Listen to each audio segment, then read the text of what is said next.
Welcome to a bonus episode of the Holy Heroes podcast. Make sure you subscribe for more weekly fun and other bonus episodes just like this. I want to welcome Sarah Bartell to the Holy Heroes podcast to talk about marriage today.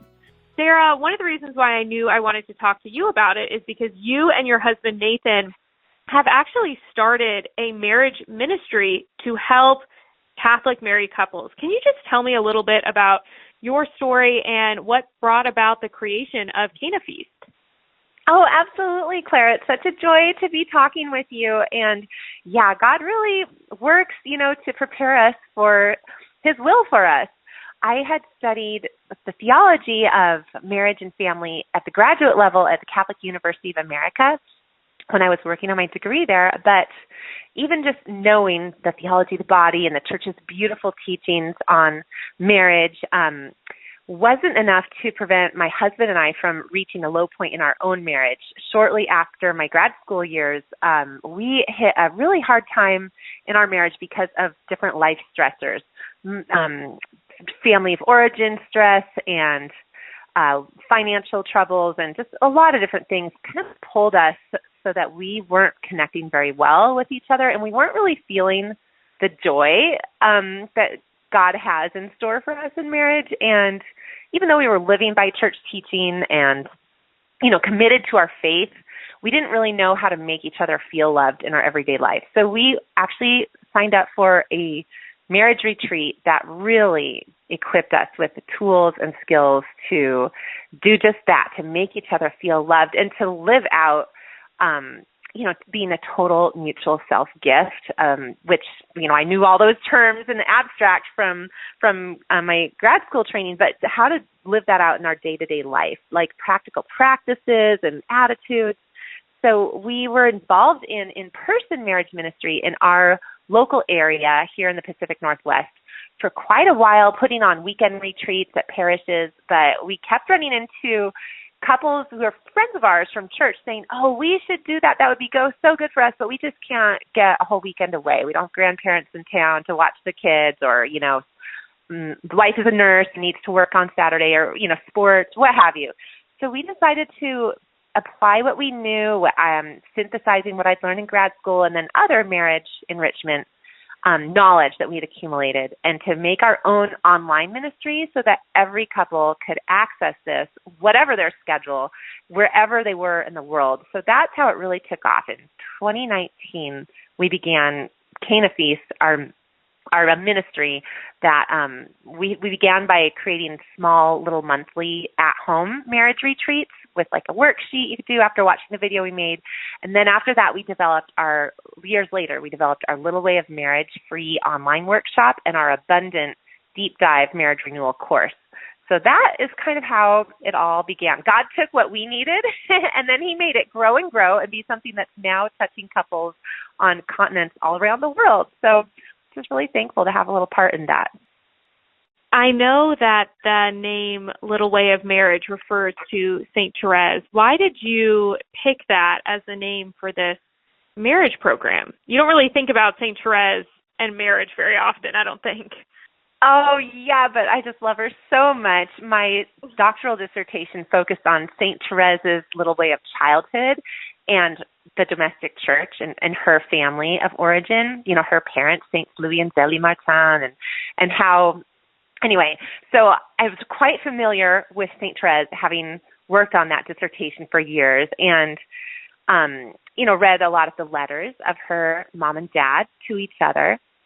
And her little way of doing small things with great love is so important for how we can make joy be more present and connection be more present in marriage. Because sometimes we think, it would take such a big thing to bring more connection and joy to a marriage, like, doing like a big, intensive experience, like spending thousands of dollars and going somewhere away.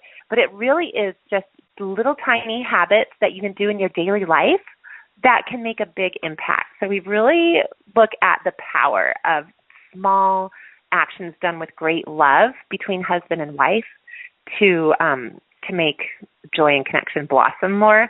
And we do draw on stories and anecdotes from Saints Louis and Zélie Martin in their marriage, little sacrifices they made for each other, little phrases of affection and ways that they stayed connected to be the inspiration for this. Yeah. So, and there's just a supernatural power to Saint Therese's intercession that can't be, that's just inimitable. We've had couples find our workshop, and the stories they tell us about how Saint Therese had just been present in their life, and then they found out about our workshop, just show us she is letting down that shower of roses very actively still. How do most people find you? Why are most couples signing up for the Little Way of Marriage workshop?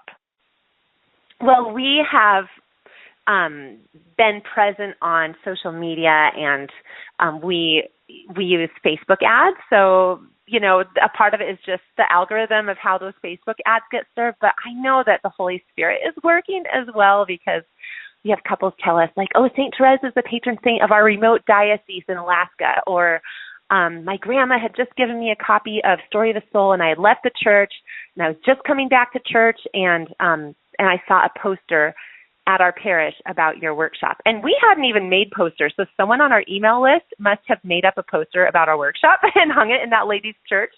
So I think, oh my goodness, the seeds are getting scattered in ways sort of beyond what we know about personally. Yeah. So, and we pray a novena too.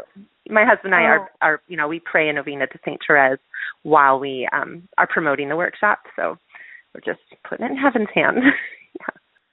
So do you feel like some people listening to this might think, well, my marriage is fine. I don't need to go to a workshop. Things are okay. What would you say to them? People might feel like, well, we're not getting a divorce, so it's not like we need to go to a whole marriage workshop. What would you say to those people? I would say that the best gift you can give your children is the example of you and your husband being joyful and connected and happy in your marriage. And that's more than just mediocre and things are fine, because our goal should be to have our kids grow up and think to themselves, I want a marriage like my mom and dad had. And that's a really powerful question, because most people when asked would say, no, I want something better than what my mom and dad showed me. So the goal should really be to show them just the happiest, most joyful example of marriage, so that our kids can be inspired to strive for that themselves. And there's just so many studies in the social sciences that show that when mom and dad's marriage is stable and happy, that those kids thrive on every level, every measure of well-being. And I think as Catholics, whether our children grow up to be whether they have the vocation to marriage or priesthood or religious life or consecrated life, that being raised in a home that has a happy marriage in it is going to empower them to really thrive at and succeed at their vocation, whatever it may be, because that's just the structure of how God created marriage and family to work, to be that foundation and seedbed for the life of the church and for vocations.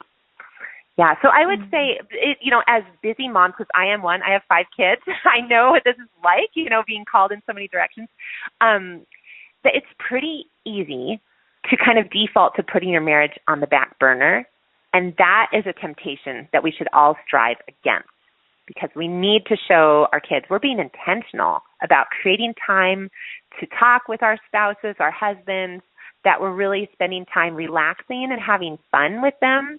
And I think we just live in this culture that doesn't really value that kind of time. We really think, as long as I'm busy and productive and doing things for others, then I'm doing it right and I'm being good. And sometimes, then our time to just connect and relax in our marriage gets shoved aside.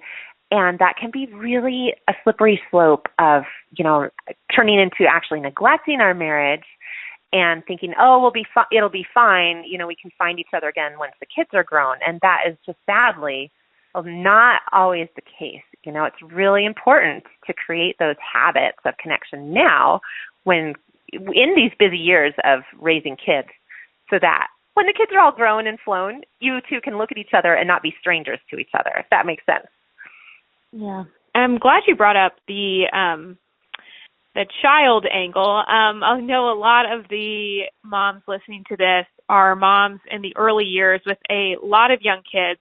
So do you have any just tips for moms with littles, how she can prioritize her marriage, and just really how both of them can, mom and dad? Yeah. Oh, it's really important. And I know that those maternal instincts can be all-consuming, right? Like we just want to do everything for our kids, but we have to remember our primary vocation is to be a wife, that marriage is our primary vocation.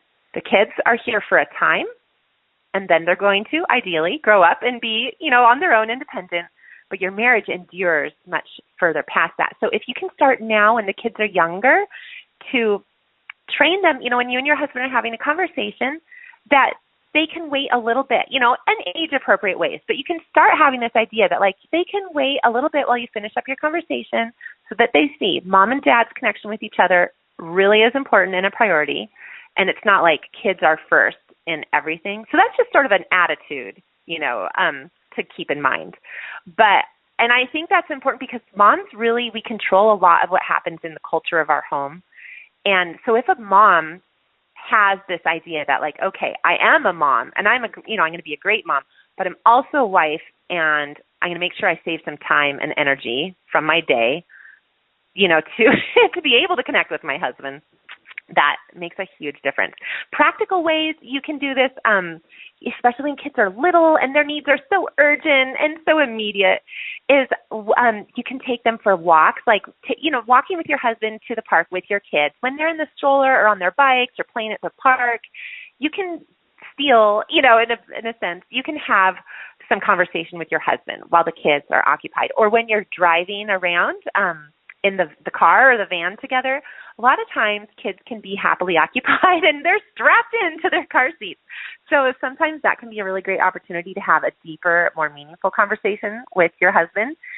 Even if you're in a season of life where, as soon as you get all the kids to bed, you're fast asleep. And so there's no extra margin at the end of the day to have a good conversation with your husband. Other little things to do that don't even cost anything, but it just takes a little bit of thought, is to send your husband a loving text or two throughout the day, just like, hey, love, I'm thinking of you. I hope you're having a good day. I just said a little prayer for you. And, maybe something flirty or affectionate or grateful, something positive like that, maybe an emoji or two. And, that, and then encouraging him to do that in return too. That just elevates the day a bit and reminds you're not just drowning in household and kid management and things like that, but there's something bigger, because ultimately we're lovers first. And that is what should endure. And that also should undergird those busy years of mothering and, taking care of young kids. So those are just some simple ideas. Another thing is that it can be easy to have all our conversation with our husband focused on, well, first of all, maybe complaints about how hard life is or what the kids did or, how behind we are in the house. Let's try not to be always complaining, but, say some positive things as well.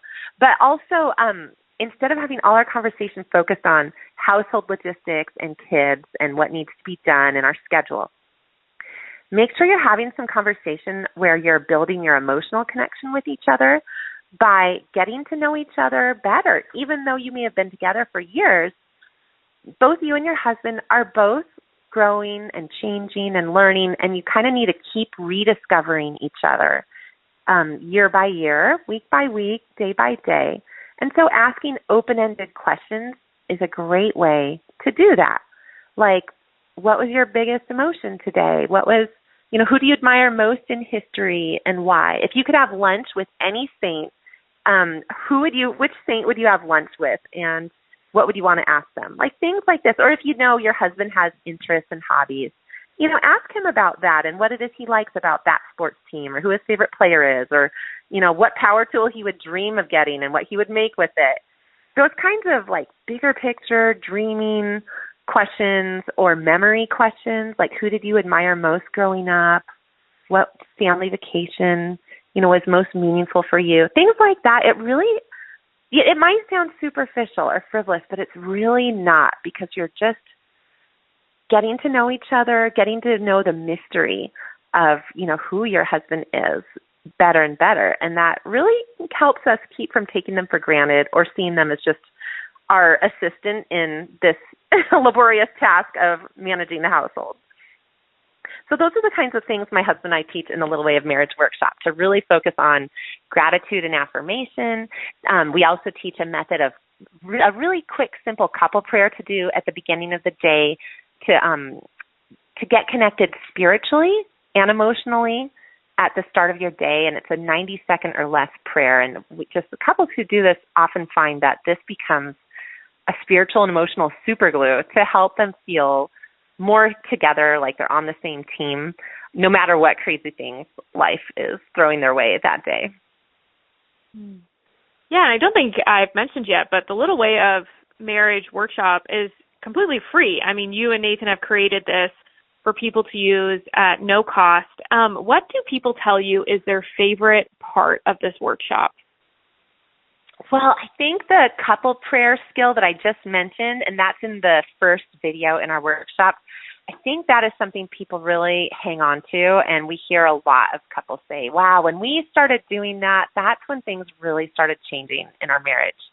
So that, I would say, is one of the most impactful things. But we also, do mention, we do teach about gratitude and affirmation, and we've had couples say, oh, at first that felt so awkward or unnatural or forced, like, thank you, honey, for taking out the trash.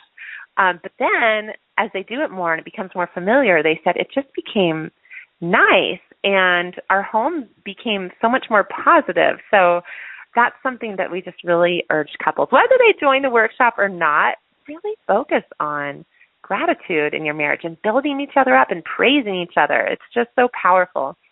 And it goes against the grain of kind of like how our minds tend to skew towards the negative. We have a negativity bias in our brains where we tend to notice problems and point them out and talk about them. And even in our spouses, oh, honey, it bothers me so much when you do this or that. And if we can make sure also to really be focusing on, wow, what we admire in our husband, what they're great at, what action they did that day that was really helpful or praiseworthy or, you took virtue in some way.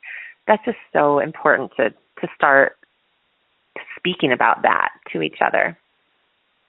And then I know after you created the Little Way of Marriage workshop, you then built upon that and created an even more meatier course for people who want to dive into their marriage. So I actually haven't learned too much about that. So can you tell me about this bigger course and why did you feel like you needed to create it? What is the goal behind it? I just would love to hear. Yeah, absolutely. Well, the Abundant course, we got the inspiration from that, from the mystery of the wedding at Cana, the second second luminous mystery of the Rosary, where Jesus made so much abundant wine in his miracle of transforming water into wine. And so that the head steward who was served that wine said, you've saved the best wine for last.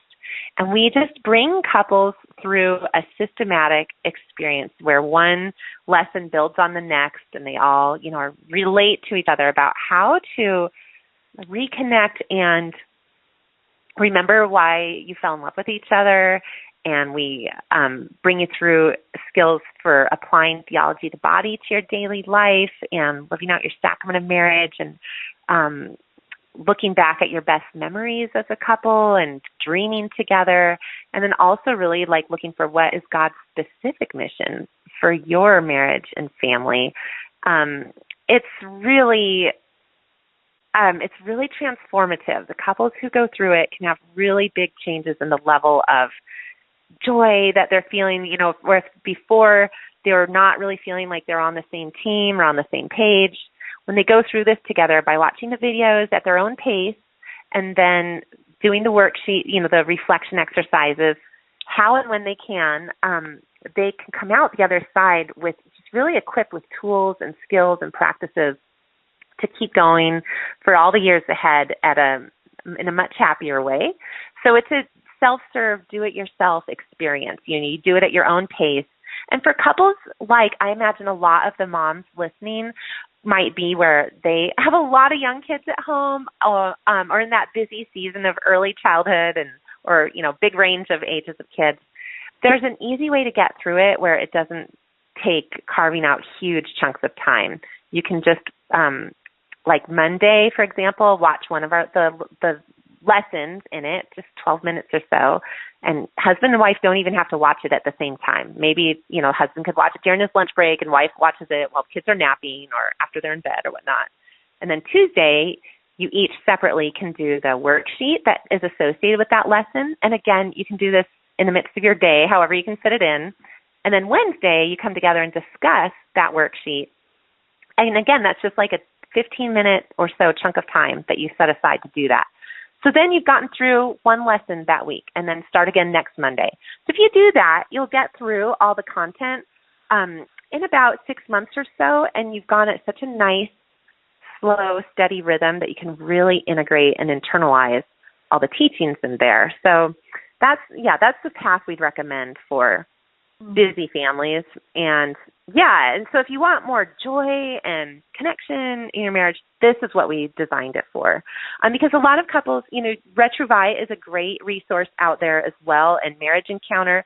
And we just wanted to add something to, the church's toolkit of marriage renewal and enrichment resources that just had what we could bring more uniquely to it, a more specific focus on theology of the body and the sacrament of marriage, bit more spirituality, and then just the lessons that my husband and I have learned along the way. I think we have like a finances section in there, NFP, how to live NFP, especially if you're doing abstaining during phase 2, and how to stay connected with each other emotionally while you're doing that, and just lots of things with dreaming as well, and like creating a vision together. So put it all in one nice little package here in the course to bless other marriages.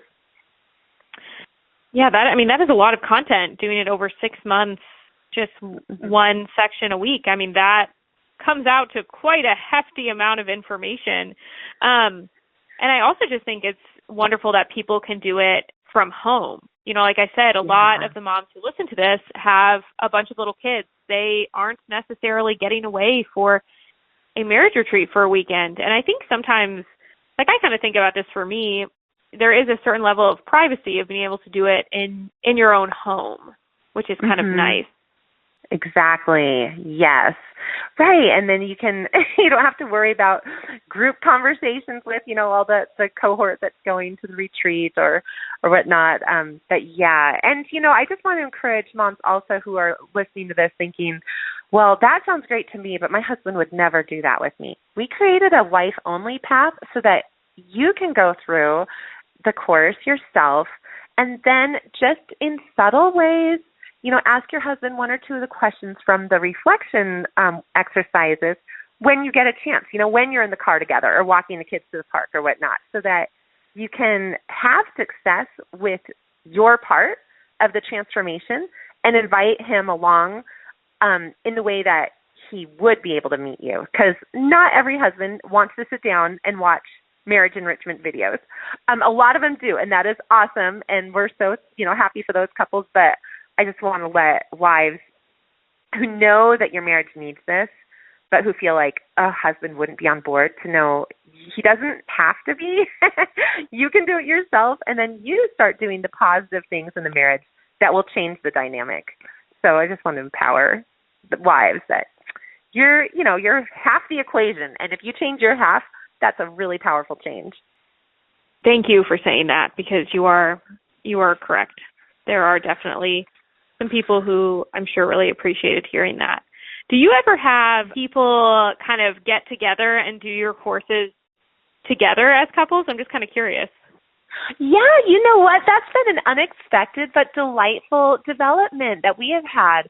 Parish marriage ministry coordinators reach out to us. We've had different groups, like there's a group, I believe in Canada, that they meet once a year. They're all active in marriage ministry in their own parishes, but they come together once a year to receive ministry themselves at a retreat center. So someone kind of coordinates and organizes them, and they go through something new each year. So, they were looking at using Abundant this year for that. And just different groups like that have reached out to us and have done this in a group setting. And I know many parishes have offered the Little Way of Marriage as sort of like a marriage series in person, where they'll just play the videos, in a room in their parish community buildings and go through it like that. So, yeah, it really is adaptable to groups, both the Little Way of Marriage and the Abundant course. And with that, you would just probably do portions of the Abundant course and sort of curate, which parts you would want to do as a group experience. But yeah, it's been kind of neat for us to see how these materials are being used and adapted by different apostolates and ministries and parish life, events. So yeah, it's definitely can be purposed in that way. I know we've talked a lot about how other people can use these courses, but from your experience, what has been kind of your favorite part of creating these courses? Maybe like a topic that you found really meaningful to share about? Yeah, well, this was such a huge call for my own conversion when my husband and I were going through our own marriage renewal 15 or so years ago now. And that was really hearing a lesson about control and irresponsibility, and recognizing how sometimes when we as wives and moms are in charge of so much in our homes, we can actually tend to be controlling without realizing it. Like, we need to check ourselves. Are we inviting input?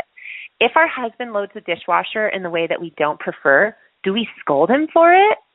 Or do we humbly thank him for loading the dishwasher so that he'll want to load it again, So I really believe this stems from the fall of Adam and Eve, and how, Eve kind of took control of that situation where she reached for the fruit and didn't have a conversation with her husband about it, and he abdicated responsibility in that moment. So a lot of times this plays out again in our marriages, that we who are women who are created to receive, we will kind of take control out of worry and fear, that things won't go right unless we run it all.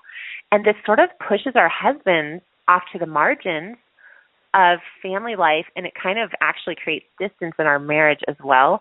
So when we have couples go through that control and irresponsibility lesson in our Abundant retreat, we hear a lot of feedback from them about aha moments they're having, husbands saying, wow, yes, I see how this is working and how I am called to step up more gently. We don't want to husbands to steamroll their wives, but wives also really need to grow in humility, invite input, realize that the world isn't resting on their shoulders, that, they can ask for help and lean on God and their husbands. And, it's just, there's a lot of practical ways where this can show up in family life that we might not realize where we're being controlling. If your husband dresses your toddler for church and puts their skirt on backwards or pants on backwards, or, mixes plaids with stripes or whatever, something that you wouldn't do, does he get thanked for helping or does he get told he did it wrong? And he's probably a super competent guy who is in charge of real adult responsibilities in his workplace. But if in his home he gets the impression he can't even dress the toddler the right way, the way that's good enough for his wife, well, then of course he's going to be like, okay, honey, you do it all. I obviously am not doing this right. And anyway, it can be really, really important for couples staying close and for wives feeling like husbands supporting them.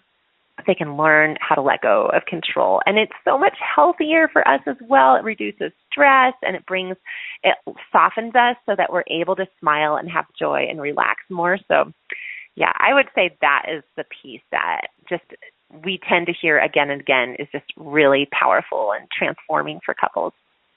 And now I'm going to have links for Little Way of Marriage and your abundance course over in the show notes at holyheroesfund.com. But I did, right here at the end, I did want you to share your personal project that you have created for Catholic wives. Do you want to share about that course really quick? Sure. Because I think that's also a really important one. I know it wasn't what we were necessarily planning on talking about today, but I'd love for you to share about it. Oh, sure, Clara. Thank you. Yeah, so it was funny. As we got into doing marriage enrichment work online, supporting couples, one sweet newlywed wife, she'd been married about a year or a year and a half, she reached out to me by email and said, our marriage relationship is really good and positive. There's just this one area of our marriage that is not working out, and it was their marital intimacy, their sexual embrace. And I asked her more and asked what was going on, and then I did some Zoom calls with her, and I said, you know what, I think I can help you with this. Would you be willing to just try? So we did, and I worked with her and was able to really turn things around. She had a lot of anxiety about feeling like sex was taboo because of how she was raised in a really rigid household that, never spoke about this topic except to say it is a big, big sin before marriage, which it is. Of course, we know that it is a sin before marriage, but we also know God has a beautiful plan for the goodness of the embrace in marriage at a physical level. So I did create a whole course, encouraged by the success that I was able to help this wife have. I made a whole course called My Delight to help Catholic wives enjoy the marital embrace with their husband. And it's just been really fun work to do. And then it just has been also very humbling to see how many women have been struggling in isolation and shame and frustration for different aspects of what has been, not happening or happening in this area of their marriages, and to just be able to bring them on a journey of growth and realizing they're not broken and creating a sisterhood of women who are all supporting each other. So I do this course live twice a year, once in the spring and once in the fall here in, North American spring and fall, I guess Northern Hemisphere spring and fall, if anyone's listening from Australia or elsewhere. And so there's, once you join the class, My Delight, there are recorded lessons you watch and worksheets you fill out, but then also we meet weekly for live group coaching over the course of 90 days. And then for those who want a more intense one-on-one experience, I have a limited number of slots to do also 3 one-on-one coaching calls with women to work through their specific challenges in this area. And God has really blessed and anointed my humble efforts in this area to just, it's really a beautiful thing to see women going from feeling frustrated and feeling isolated and like they're broken to realizing, I never understood how my body was made to work in this way. I realize I am just normal in my body. It just needs more care and better skill and, communicating with my husband and learning together, that women's bodies were made so different from men's. And I think a lot of times we think we should arousal curves or, just how things proceed, that it should follow the male model, but women are really unique and different. We kind of have our own way that God has made us to thrive. So it's just been nice to help women realize their dignity and beauty and to honor their femininity in this area and to strengthen marriage in this unique way. And I really would never have guessed when God was, leading me through my moral theology coursework when I was in grad school and discussing sexual ethics, and that by helping me get used to speaking about that topic seriously among grown-ups in public, that would prepare me to speak about this in group settings with wives who really need practical help. So thanks and praise to him. He always knows exactly what he's doing. Yeah, I'm really, really glad that you have this resource available. I know there's probably so many wives who just have appreciated having access to a Catholic theologian who actually wants to talk about this, because most people just really don't, or you're in settings where it's not informed by a Catholic mindset. And so it is right. tough to find resources on marriage, let alone, this aspect of marriage. It's definitely hard to find. So I'm really glad that you were able to share that. Like I said, I'm going to make sure the Little Way of Marriage and the Abundance course are linked over at holyheroesfund.com. But Sarah, if people want to learn more about you and your ministry, where can they go? Well, related to the Course for Women, My Delight, a first great step, and this is free also, would be to get the Enhancing Intimacy guide that we offer, that I offer. So it just takes you through skills for mind, body, and spirit to be to flourish in the area of your marital intimacy. And then once you download that guide, and if you want to just reply to any of those emails, it's me, a real person, reading the emails, and that's the best way to get in touch with me because I'm pretty spotty on social media. So really email at headsteward@canafeast.com.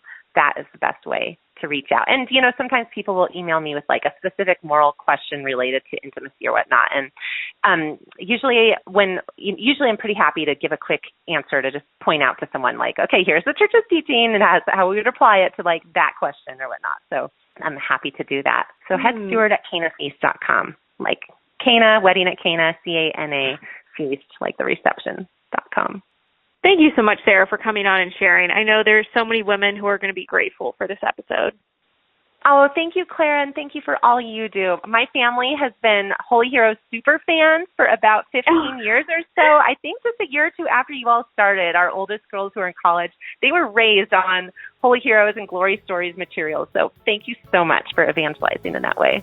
Oh, thank you. God bless.